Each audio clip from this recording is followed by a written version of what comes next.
ಇವತ್ತು ಈ ಒಂದು ಕಾರ್ಯಕ್ರಮದಲ್ಲಿ ಸವಿಸ್ತಾರವಾಗಿ ನಮ್ಮ ಹಿರಿಯ ನಾಯಕರು ಮಾತಾಡಿದ್ದಾರೆ. ನಾನು ಹೆಚ್ಚಿನ ಸಮಯ ತೆಗೆದುಕೊಳ್ಳುವುದು. ಮೊಟ್ಟ ಮೊದಲನೇದಾಗಿ ಭಾರತದಲ್ಲಿ, ಸ್ವತಂತ್ರ ಭಾರತದಲ್ಲಿ ಈ ಕಾರ್ಯಕ್ರಮವನ್ನು ಜಾರಿಗೆ ತಂದಂತ ಸರ್ಕಾರ, ಕಾಂಗ್ರೆಸ್ ಸರ್ಕಾರ, ಸನ್ಮಾನ್ಯ ಸಿದ್ದರಾಮಯ್ಯನವರು ಮತ್ತು ಡಿ.ಕೆ. ಶಿವಕುಮಾರ್ ನಾವೆಲ್ಲ ಕಾರಣಭೂತರಾಗಿದ್ದೀವಿ. ವಿಶೇಷವಾಗಿ ಒಂದು ಕಮಿಟ್ಮೆಂಟ್ ತೆಗೆದುಕೊಂಡು ಸನ್ಮಾನ್ಯ ಸಿದ್ದರಾಮಯ್ಯನವರು ಮತ್ತು ನಮ್ಮ ಸಚಿವರಾದಂಥ ಮತ್ತು ಉಪಮುಖ್ಯಮಂತ್ರಿಗಳಾದಂಥ ಶಿವಕುಮಾರ್ ಅವರು ವಿಶೇಷ ಗಮನ ತೆಗೆದುಕೊಂಡು ಇದನ್ನು ಆದಷ್ಟು ಬೇಗ ಜಾರಿ ಮಾಡೋದಕ್ಕೆ ಒಂದು ತೀರ್ಮಾನ ಮಾಡಿದ್ದಾರೆ.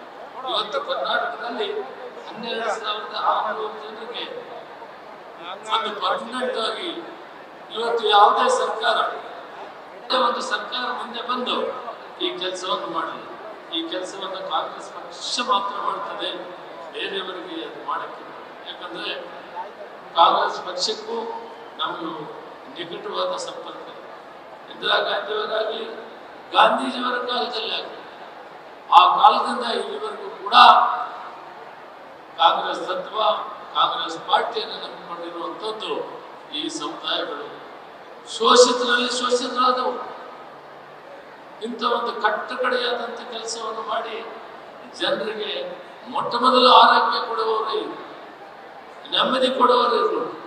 ಒಂದು ವೇಳೆ ಒಂದು ದಿನ ನಿಮ್ಮ ಕೆಲಸ ನಿಂತರೆ ಆ ಪಟ್ಟಣದಲ್ಲಿ ಆಗಲಿ, ಆ ನಗರದಲ್ಲಿ ವಾಸ ಮಾಡೋಕ್ಕೆ ಆಗಲಿ ಅಂತ ಒಂದು ವಾತಾವರಣವನ್ನ ನೀವು ಸೃಷ್ಟಿ ಮಾಡಿ ಜನರಿಗೆ ನೆಮ್ಮದಿಯನ್ನು ತರುವಂಥ ಕೆಲಸ ಮಾಡಿದಿರಿ. ಸರ್ಕಾರ ಅತ್ಯುತ್ತಮವಾದಂಥ ಕೆಲಸವನ್ನು ಮಾಡಿದೆ. ಅದರ ಜೊತೆಗೆ ನಾನು ಮಾನ್ಯ ಮುಖ್ಯಮಂತ್ರಿಗಳಿಗೆ, ಶಿವಕುಮಾರ್ ಸಾಹೇಬರಿಗೆ ಮನವಿ ಮಾಡ್ತೇನೆ, ಎಲ್ಲಿ ನಮ್ಮ ಸ್ಲಮ್ಗಳಿದ್ದಾರೆ ಅಲ್ಲಿಯೇ ಒಂದು ವಿಶೇಷವಾಗಿ ರೆಸಿಡೆನ್ಷಿಯಲ್ ಸ್ಕೂಲ್ಸ್ ಅನ್ನು ಮಾಡಿ ಆ ಪ್ರತಿಯೊಬ್ಬ ಮಕ್ಕಳು ಕೂಡ ಗುಣಮಟ್ಟದ ವಿದ್ಯಾಭ್ಯಾಸ ಮಾಡೋಕ್ಕೆ ಅನುವು ಮಾಡಿಕೊಡ್ಬೇಕಂತ ನಾನು ಆ ಸಮುದಾಯ ಪರವಾಗಿ ಮನವಿ ಮಾಡ್ತೀನಿ. ಮಾನ್ಯ ಮುಖ್ಯಮಂತ್ರಿ ಮತ್ತು ಡಿ.ಕೆ. ಶಿವಕುಮಾರ್ ಒಂದು ಅತ್ಯುತ್ತಮವಾದಂಥ ಕೆಲಸವನ್ನು ಮಾಡಿದ್ದಾರೆ.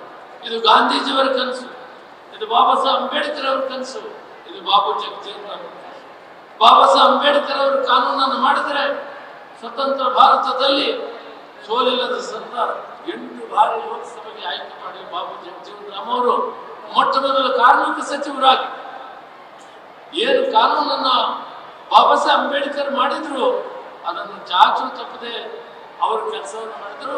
ವಿಶೇಷವಾಗಿ ಕಾಳಜಿಯನ್ನು ವಹಿಸಿ ಎಲ್ಲದರಲ್ಲಿ ಕೂಡ SC STಗೆ ರಿಸರ್ವೇಶನ್ ಇರಬೇಕು ಅಂತೇಳಿ ಕೆಲಸವನ್ನು ಮಾಡಿದ್ರು.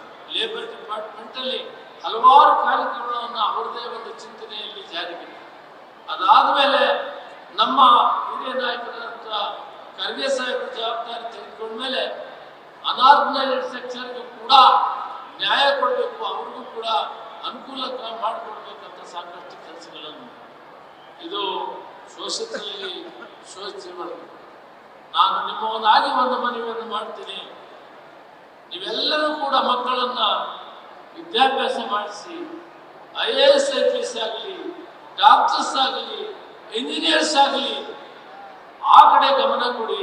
ನಾವು ಕೆಲಸ ಮಾಡ್ತಾ ಇದ್ದೀವಿ, ನಾವು ಈ ಮಕ್ಕಳಿಗೆ ಕೆಲಸ ಮಾಡಬೇಕು ಅನ್ನೋ ಚಿಂತನೆ ಮಾಡಬೇಡಿ. ಅವರೆಲ್ಲರೂ ಕೂಡ ಮುಂಚೂಣಿಗೆ ಬರಲಿ, ಅತ್ಯುತ್ತಮ ಪ್ರಜೆಗಳಾಗಲಿ, ದೇಶದ ಮುಂಚೂಣಿಯಲ್ಲಿ ಅವರು ಕೂಡ ಸಹಭಾಗಿಗಳಾಗಿ ಈ ದೇಶವನ್ನು ನಡೆಸುವಂಥ ಕೆಲಸ, ಆಡಳಿತದಲ್ಲಿ ಅವರ ಪಾತ್ರವಿರಲಿ ಅಂತ ಈ ಸಂದರ್ಭದಲ್ಲಿ ತಮ್ಮಲ್ಲಿ ಮನವಿ ಮಾಡ್ತಾ, ನಮ್ಮ ಇಷ್ಟೊಂದು ಸೇವೆ ಮಾಡಬೇಕು. ಶೋಷಿತ ವರ್ಗಗಳಲ್ಲಿ ಶೋಷಿತರು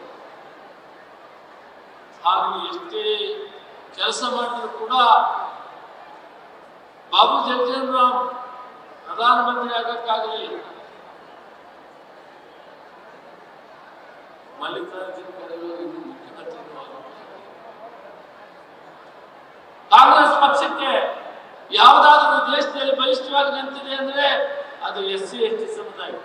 ಅದಕ್ಕೆ ಸಾಕ್ಷಿಭೂತವಾಗಿ ಚಿತ್ರದುರ್ಗದಲ್ಲಿ ಆದಂತಹ ಐಕ್ಯತಾ ಸಮಾವೇಶ ಸಾಕ್ಷಿಭೂತವಾಗಿದೆ. ನೀವೆಲ್ಲ ಕಾರಣಕರ್ತರಾಗಿದ್ದೀರಿ. ನಿಮ್ಮ ಅಭಿವೃದ್ಧಿಗೆ ಎಲ್ಲ ರೀತಿಯಲ್ಲಿ ಕೂಡ ಸರ್ಕಾರ ಬದ್ಧವಾಗಿದೆ. ವಿಶೇಷವಾಗಿ ಮುಖ್ಯಮಂತ್ರಿಗಳು ಉಪಮುಖ್ಯಮಂತ್ರಿಗಳು ಇನ್ನು ಹೆಚ್ಚಿನ ಸಹಾಯವನ್ನು ಮಾಡಲಿ. ರೆಸಿಡೆನ್ಷಿಯಲ್ ಸ್ಕೂಲ್ಸ್ ಅನ್ನು ವಿಶೇಷವಾಗಿ ತೆಗೆದು ಈ ಮಕ್ಕಳನ್ನು ಗುಣಮಟ್ಟದ ವಿದ್ಯಾಭ್ಯಾಸ ಮಾಡಲಿಕ್ಕೆ ಅವಕಾಶ ಮಾಡಿಕೊಡಲಿ ಅಂತೇಳಿ ನನ್ನ ಮಾತು ವಿರಾಮವನ್ನು ಕೊಡ್ತೀನಿ. ಜೈ ಹಿಂದ್. ನ್ಯೂಸ್ ಫಸ್ಟ್ ನಿರ್ಭೀತಿಯಿಂದ ನಿಮ್ಮ ಪರವಾಗಿ.